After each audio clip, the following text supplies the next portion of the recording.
எல்லாரும் தயாராயிட்டீங்களா? ரெடியா? அடுத்த 38 நாள் நம்ம யாருக்கும் ஓய்வு கிடையாது. அடுத்த 38 நாள் நம்ம யாருக்கும் ரெஸ்ட் கிடையாது. அடுத்த 38 நாள் நம்முடைய கண்களுக்கு தெரியறதுலாம் ஒரே ஒரு டார்கெட் தான். அது இந்த கிழக்கு மாவட்டத்தில் அத்தனை சட்டமன்றங்களையும் வெற்றி அப்படிங்கிற ஒரே செய்தி மட்டும்தான் நம்முடைய டார்கெட். அதற்காகத்தான் இன்னைக்கு இந்த கூட்டத்தை இவ்வளவு சிறப்பாக அண்ணன் சேகர்பாபு அவர்கள் ஏற்பாடு செஞ்சிருக்கிறாங்க.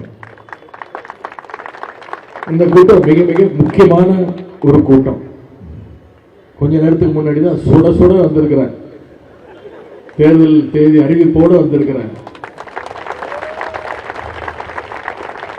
முக்கியமான ஒரு காலகட்டத்தில் நடக்கிற ஒரு கூட்டம்.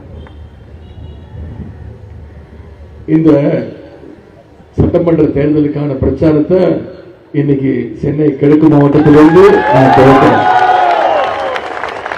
துவக்கிறேன்னா தனிப்பட்ட ஒரு இதையின்றி நான் துவக்கிறேன். நீங்க வந்திருக்கக்கூடிய அத்தனை பேரும் நீங்க துவக்க போறீங்க.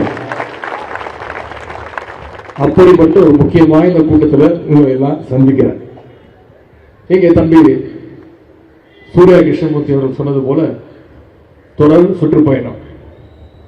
கடந்த 4 நாட்களில் மட்டும் 6 மாவட்டங்களில் பல்வேறு அரசு நிகழ்ச்சிகள், கழக நிகழ்ச்சி எல்லாம் கலந்துக்கிட்டு சாலை வழியாகவே கிட்டத்தட்ட 1800 கிலோமீட்டர் 4 நாட்களில் கலந்துக்கிட்டு நேற்று நள்ளிரவு நான் சென்னைக்கு வந்து சேர்ந்தேன். சென்னைக்கு வரேன்னு சேகராப்பனுக்கு தெரிஞ்சுவார், எப்படியாவது மோப்பம் பிடிச்சிருவார். அவருக்கு எல்லா இடத்துலையும் ஆள் இருக்கும்.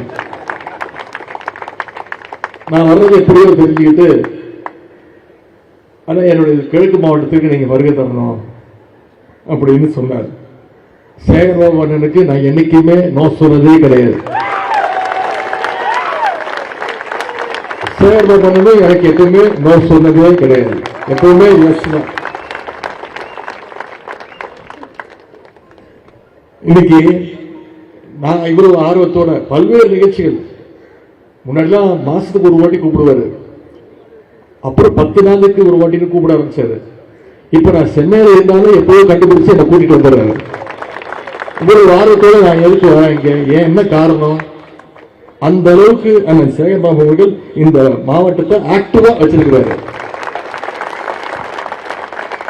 நமக்கெல்லாம் டயர்ட் ஆகும், ஆனா சேகர்பாபு டயர்டாகி நான் பார்த்ததே கிடையாது. 24 மணி நேரமும் சுறுசுறுப்பாக இயங்கக்கூடியவர். பொதுவாக தேனீக்களை நம்ம உதாரணமா சொல்லுவோம், ஆனா அந்த தேனீக்களையே தோற்கடிக்கக்கூடிய சுறுசுறுப்பு அந்த சேகர்பாபுடைய சுறுசுறுப்பு. அந்த வகையில் தான், அந்த உரிமையோடு தான் அண்ணா அவர்கள் என்ன கூப்பிடுறாங்க. அந்த உரிமையோடு தான் நானும் ஒரு முறையும் வந்துகிட்டு இருக்கிறேன்.